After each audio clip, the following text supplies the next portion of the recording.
Alors, notre invité du jour est le directeur général de l'ONEA, Arba Jules Ouedraogo. Bonjour, monsieur le directeur. Bonjour. Alors, en fin février, sur ce même plateau, donc, coupe d'eau à Ouagadougou pour le 1er avril. Nous sommes aujourd'hui 1er avril. Cette promesse va-t-elle être tenue?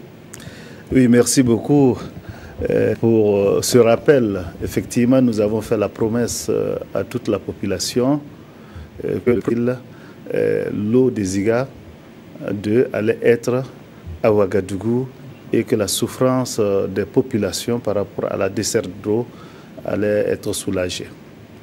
À ce jour, nous pouvons dire que notre pari n'a pas été tenu à 100%.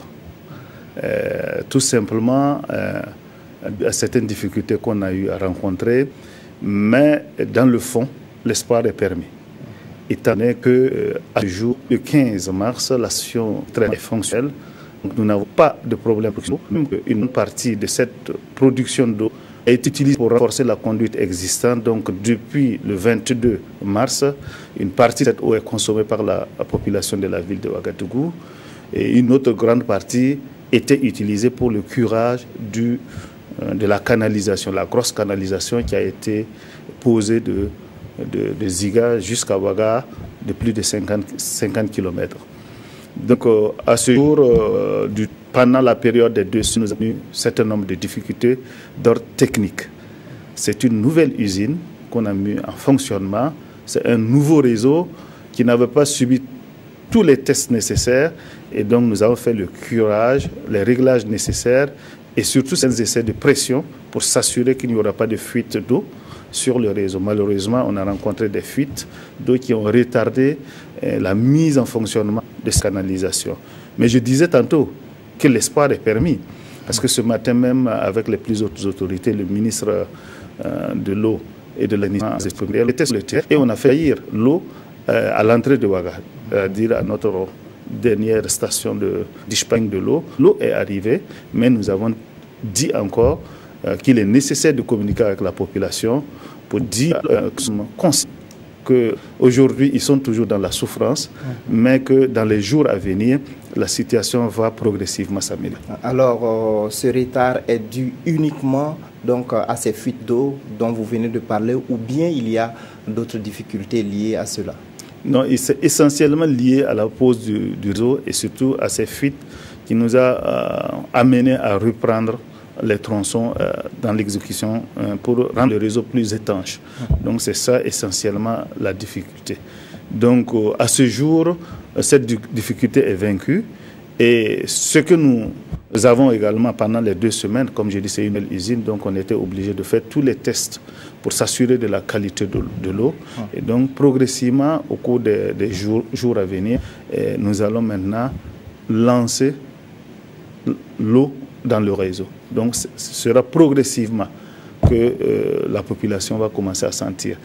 Nous espérions à l'époque que dans les 2 semaines, on allait déjà lancer cette eau. Oui. Donc comme on n'a pas pu lancer cette eau pendant ces 2 semaines en direction des habitants, ça veut dire que le processus maintenant va commencer à partir. Alors les gens qui nous regardent veulent peut-être des dates avec précision pour peut-être se préparer, parce que la situation est un peu difficile dans certains quartiers. Alors est-ce que vous pouvez nous donner une date, une nouvelle échéance à quand la fin donc, des coupures de façon définitive à Ouagadougou? Oui, ça c'est la question fondamentale. À quand la population entière? Ce n'est pas une certaine partie de la population, parce qu'aujourd'hui, il y a une partie, surtout au niveau des centres, qui ne connaissent pas du tout cette pénurie. Nous disons que nous avons peur de plus en plus, compte tenu vraiment des préoccupations de la population, de donner une date précise. Ce que nous sommes sûrs, c'est que dans la semaine à venir, nous allons commencer le processus et que normalement, la semaine encore qui va venir, nous sommes presque sûrs que la population doit avoir l'eau. Nous sommes dans un processus. Aujourd'hui, le 1er avril, nous n'avons pas atteint les résultats escomptés. Donc, dire d'ici 2 semaines, le 15 avril, on aura l'eau de façon certaine. Bon, s'il y a encore un autre problème, la communication va être difficile à rattraper. Mais nous sommes certains que dans les 2 semaines à venir, en tout cas, normalement, la population sera satisfaite et de façon entière. D'accord. Alors, en attendant donc l'arrivée définitive de l'eau, est-ce qu'il y a des mesures qui sont prises pour satisfaire les populations qui sont en manque d'eau? Oui, il y a des dispositions qui sont prises. D'abord, il y a la distribution alternée qui permet à ceux qui ont à tous les quartiers d'avoir l'eau au moins dans la journée. Donc, c'est un dispositif fonctionnel qui fonctionne et nous interpellons chaque fois la population que lorsqu'il y a de l'eau qui arrive, de faire des stocks.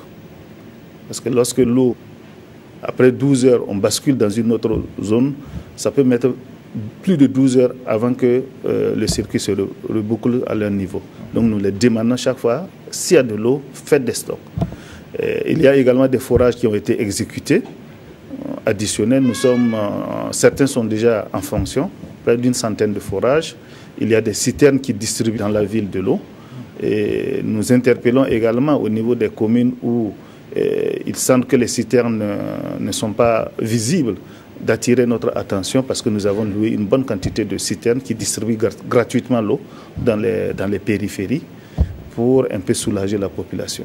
Nous comprenons vraiment que la population est dans une grande difficulté et nous ne ménageons aucun effort. Jour et nuit, nous travaillons à surmonter cette difficulté et à faire en sorte que dans les semaines à venir, vraiment la population soit définitivement soulagée. Ok, merci à vous, monsieur le directeur général de l'ONEA, monsieur Arba Gilles Ouedraogo, d'être venu sur ce plateau et de répondre à nos questions.